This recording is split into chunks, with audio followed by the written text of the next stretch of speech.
He's a classic example of chasing the pain. It's something I might have done in the past. It's something that the medical community do a lot, and it's totally natural and it's totally understandable. We presented with pain, and we have to find the damage.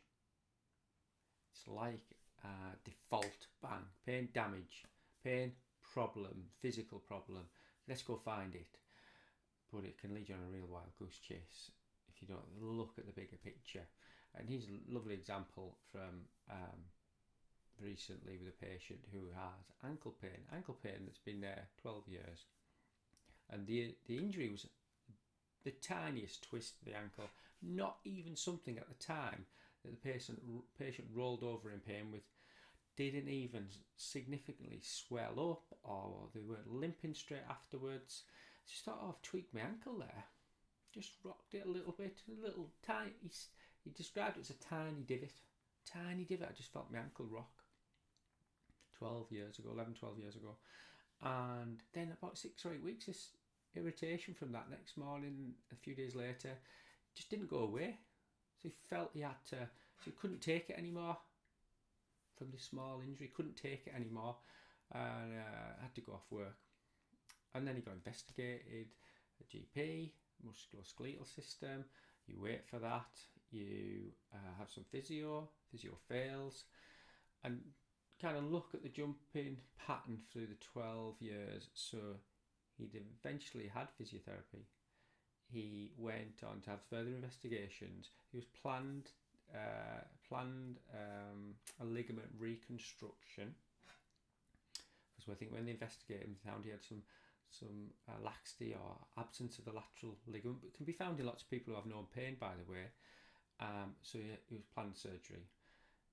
They didn't go ahead with the surgery, did an arthroscopy initially. No change in his pain.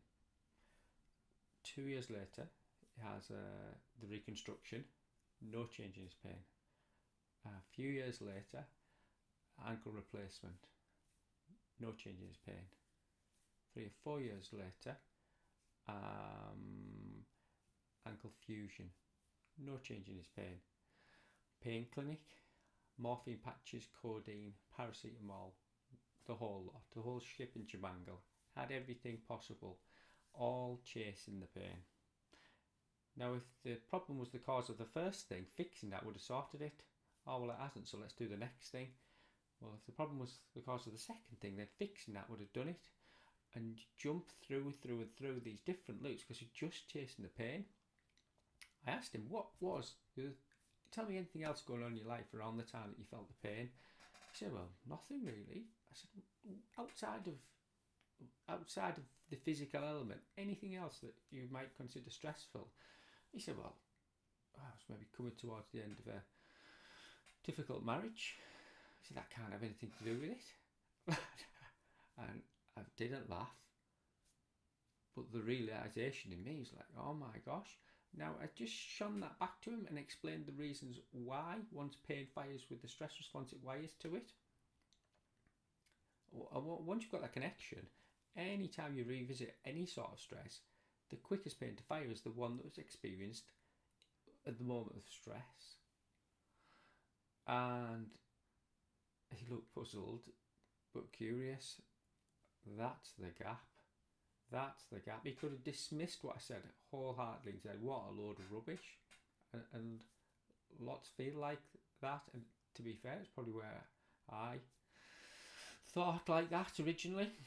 But in clinic on the same day, we had the conversation, his pain stopped. And now, there's some work to be done. But if his pain wasn't there for that moment, we did whatever we did. It was straightforward stuff. And he looked even more curious. I said, your ankle is fused. Where's the pain? And he says, I get it. Now, it's like domino effect.